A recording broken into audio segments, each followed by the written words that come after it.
Our title is Mystical Child of the Sun. And that, as you can see, is Tarot Key 19. It's assigned to the Hebrew letter Resh, and Resh means head, but literally head that has to do with ability to think, and more of the foreface part of the head, like the brow, along with the idea that we are here involved with thinking that has to do with being the head of something. In other words, that this has to do with an idea of leadership, even though we're looking upon a couple of children. And this we'll explain after a while. But remember, when you realize that Resh doesn't just mean head, because with the tarot key we took previously, tarot key number 18, the Hebrew letter there means the back of the head. So our Kabbalistic wisdom is making it very clear that there's a difference between the back of the head and the front of the head. Here we are dealing with conscious processes, very conscious processes. We are dealing with the front of the head. And only man, as we know, has a forebrain developed to this degree. Other creatures, amongst mammals, some of them have the very beginnings, the very faintest beginnings of a forebrain. In man, it's extraordinarily large. This very forebrain, which in man is so different from other creatures, is also an indication that in man, and only in man, do we have the possibility of conscious processes which have to do with our evolution, that is, of becoming awakened, of realizing exactly who and what we are, and of learning what, therefore, we're supposed to do about it. Now, the Hebrew letter Resh is assigned Kabbalistically to other ideas. And remember, the wisdom has been so arranged by the masters of the Western school of development, of growth, that these various attributions which combine together within the ancient Hebrew Chaldean character, which we call the Hebrew letters, the flame alphabet, which combine in terminologies that keeps the mind going round and round in one area instead of flying off in all directions without discipline. It has been so developed that through the attributions, the visual imagery, we are able to stir subconsciousness. We are able not only to stir subconsciousness, but we are able to take control of those aspects of subconsciousness which need transmutation, which need changing, which need, indeed, regeneration. And so regeneration is another one of the terminologies, or the basic words or symbols that are involved with the idea of tarot key number 19. We have regeneration, we have the front of the head, meaning basically also the conscious processes of the brain, the ability to think, and the ability therefore to be the head of ourselves, you might say, to take ourselves in hand, so to speak. We have also the collecting intelligence. Now this is a very interesting idea here regarding the sphere of the activity of the sun. That's on the tree of life called beauty, because there's a relationship between the sun here called the collecting intelligence, which is one of the inner holy chakras at the heart center. By heart center, we don't mean the physical heart, remember. We mean in and through the subtle body, where the subtle or non-physical aspects of consciousness make connections to that which we experience as physical behind the group of nerves of the heart ganglion, I believe it is also called. Now that center, behind or within the heart, also called the one ego seated in the hearts of men, is closely related to the image-making power of beauty on the Kabbalistic tree of life, which you notice centers the entire tree. Therefore, the true understanding of Key 19 is very intimately involved with being able to attain to the sphere of activity, or to the outer powers, or to the ability to function on this Kabbalistic tree of life. Life is livingness, remember. To function from that center, to become awakened and aware of that center, and therefore to come to know that we are offspring of God. Remember, the title is Mystical Child of the Sun. Now, what do we mean by the sun? If you will recall that beauty on the Kabbalistic tree of life is called the sphere of the activity of the sun. And if you will recall also that whenever we have a golden sun on the tree or in tarot, we are always speaking about the solar logos of our particular system. Whenever we speak about the white sun or show a white sun, we are speaking about the spiritual sun behind the particular sun of our solar system. Incidentally, the spiritual sun behind our solar sun is the same spiritual sun behind every star. That in itself helps us to see that the spiritual sun is basically the universal self, and that's why the white is given to the crown, Kether. And yet even that white sun is a development or a beginning of the whirlings out of what is called in Kabbalah the limitless light, or the Ein Sof hour, the Hebrew words, which completely mean limitless light. This limitless light is often even alluded to as darkness, because it's the kind of light that we cannot see with physical eyes. And yet it is limitless, and out of this limitless mind stuff, which is consciousness, comes the development of everything we see within our particular sphere of evolution. The solar logos for our particular solar system is taught by Kabbalah, by the entire Western mystery school system, as being that part of the divine or God which can also be said to be the offspring of God in this manner. And Yod-Heh Vav-Heh Elohim said, "Let us make man in our image, after our likeness." Now, what is made in a like image, after a likeness? This is always the offspring, is it not? Of the same kind? Of the same kind. In other words, the seed of a sunflower grows sunflowers. It doesn't grow moonflowers, and it doesn't grow starflowers. It grows sunflowers. Why? Have you ever stopped to wonder why? If you have stopped to wonder why, then you are already amongst those being regenerated, because you've been regenerating yourself out of the old.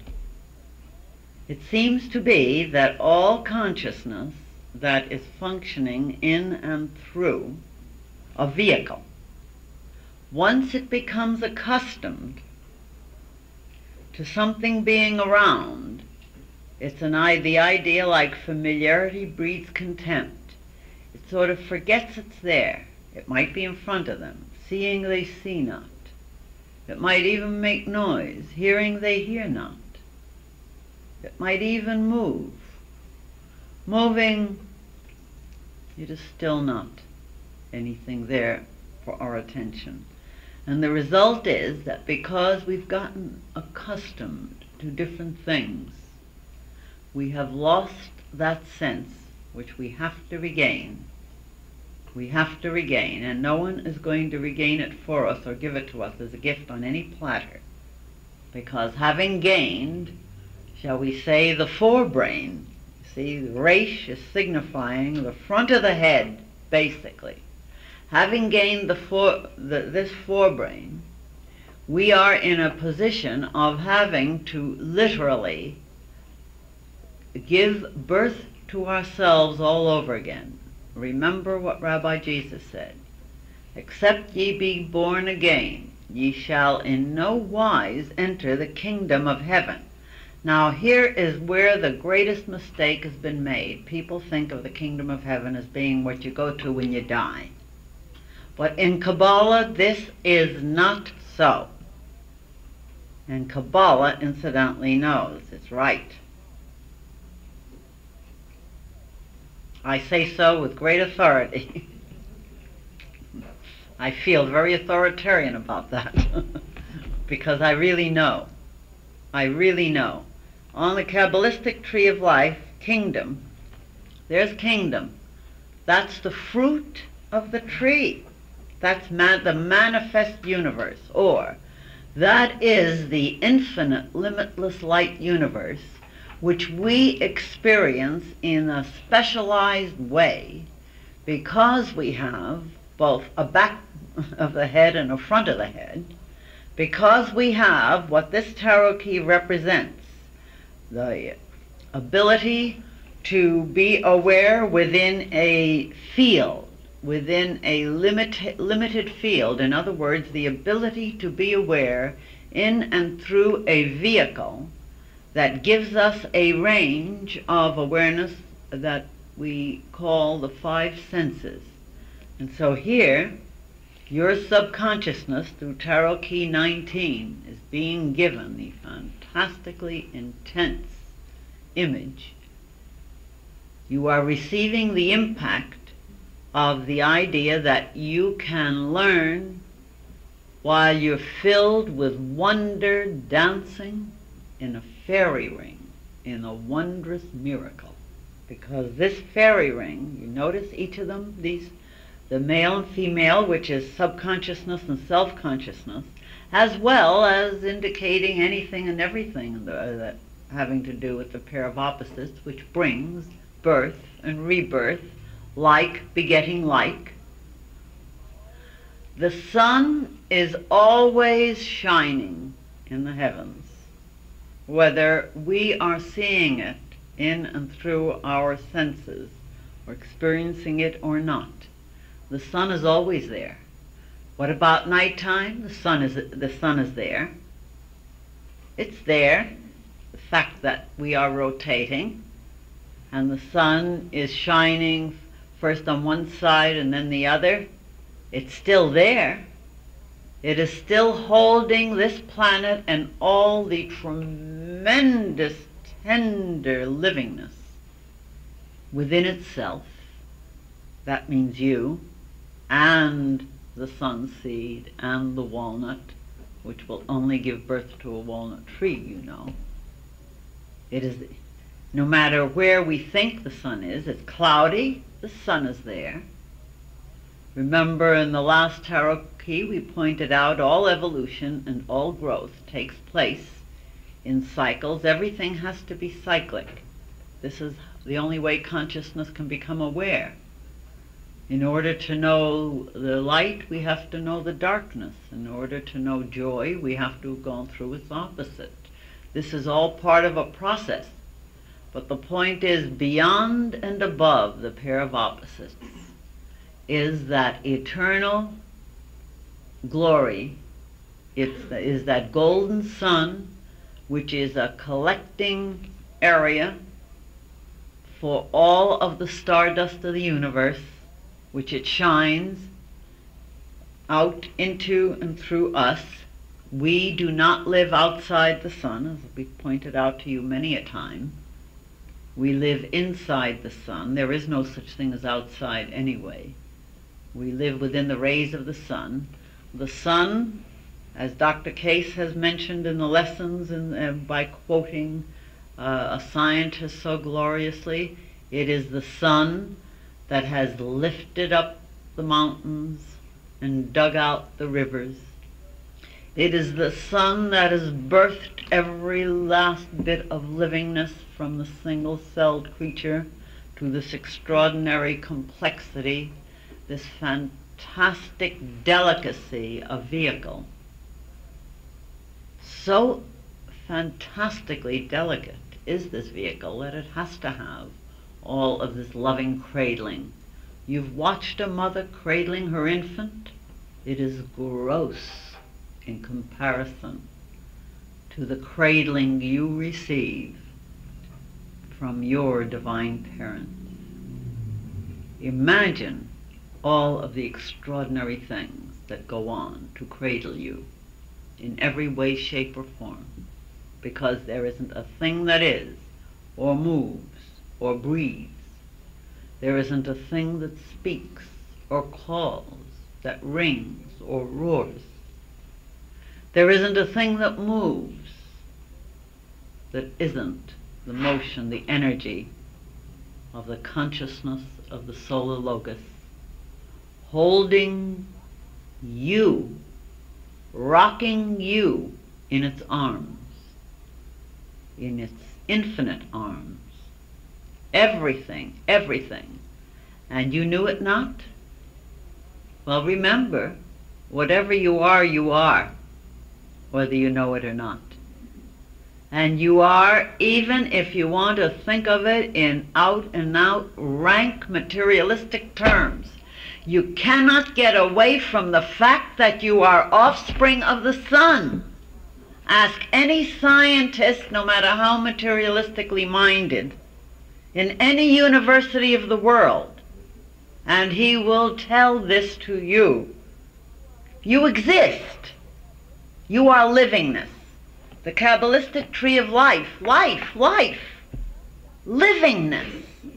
The fact that livingness is, this is the miracle. And that miracle means that livingness is its own witness to the fact that God is, the divine creator is, and it isn't somewhere else. It has to be inside and around, with and through this livingness. You are livingness, and you cannot have been begat or begot or begotten or begotted except from like kind. So your consciousness is offspring of the sun of life and light. And this is the tarot key that says it in 1,001 different ways, multiplied by itself. That's why you see the face in the sun. The number of rays tell it to you in one way. The fact that you have both wavy and straight rays are telling it to you in another way. The fact that sunflowers are being shown is telling it to you in another way. And the very wall is telling you how grateful you should be for the ability and the capacity to experience separateness and yet not go into the nonsense of thinking you are separate. Nothing is separate from anything else. We are a unity, but specialized. And so the wall, Dr. Case makes quite a point of reminding you that a stone wall, stone, the Hebrew word stone is called Eben, and Eben is Ab, the first part of it, which is the Father, and Ben is the second part of it, which is the Son. And remember, that means that the Father and the Son are one, and that's the perfected stone of the alchemists. So even this stone, the fact that this is a stone wall rather than a brick wall, you remember that with the brick wall, you're deluded by the towers. With the stone wall, you know that you are unified. Even that wall is telling you that you experience yourself as separate, but you are unified with and at one with all that lives. Also, the children and the Son. You are child of the Son. You are a livingness that is beyond comprehension. Now, except ye become as a little child, ye shall no wise enter the kingdom of heaven. Remember, kingdom means the manifested universe. It means experiencing just that, this extraordinary miracle of life in and through the apparent limitations of form. We should therefore treasure every little detail. We should not permit ourselves to develop that familiarity breeds contempt response to anything. Notice that Tarot Key 19, the two numbers, have the magician as the number 1. You can see the magician up above you, concentration and attention, and a young man, incidentally, combined with the number 9. If you look to the right above, the hermit, that's the number 9. Now you can see that the hermit, the number 9, is the Ancient of Days. It's symbol of an old soul that's attained. It's symbol of a master of compassion. It's also symbol of the Divine Father that has attained the wisdom of the Father and the unity with the Father. And you notice what that wisdom, the experience of age, is doing. It's holding out a light to the rest of humanity, toiling up that hill, climbing. And notice that light. It's a 6-rayed star. Number 6 on the tree of life is beauty. That's the sun. Every one of you have seated in your heart a light, a spark, which is the self-same stuff of the spiritual sun. Not just like it, the same thing. You are the seed of your divine parents. There is naught else. There is naught else. Now, that number 6, remember, is the true ego seated in the hearts of men. It is assigned to the Messiah, but we have to attain our Messiahhood. We have to become our own redeemers. And then we rebirth ourselves. We also resurrect ourselves, which we'll talk of in more detail when we take up the next Tarot Key 20. And the difference between the 9 part and the 1 part of this Tarot Key, really basically, is having taken that spark deep within our hearts, which is forever good and forever pure and undefiled, which is offspring of the sun, which is the true center of our consciousness. Having taken it and fed it with our attention, remember the attention of number 1, you feed the flame, you fan that spark and flame of your awareness. You fan it so that it becomes more and more of a conflagration within you, and you become more and more of the sun of life and light. And what is the secret? Well, there's more than one secret, but remember, the one thing a child has is wonder. You don't let yourself start taking anything for granted. You reawaken the sense of wonder, the sense of wonder that I am, livingness, to watch every creature and remind yourself the miracle of this livingness, to kiss any beloved, whether it's a beloved child or a beloved pet or a beloved husband or a beloved wife or sister or brother, and not to just, a peck or take for granted kiss, but to put your attention right to where lips The nerve endings of lips touch cheek or brow or lips or hand or whatever, and feel the miracle, the livingness. Put your attention there and say, this miracle of experience.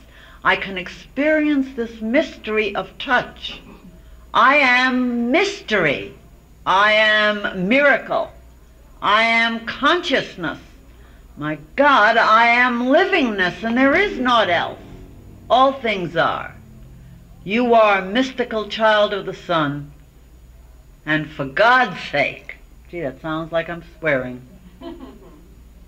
but for God's sake, I'll sound like it if necessary, let's together become a burning conflagration of this glorious sun of life and light that we are, so that we wondrously say, thank you, God, for the awarenesses through all of these senses that have learned and will therefore learn evermore to be servant to God, and finally offspring and ruler.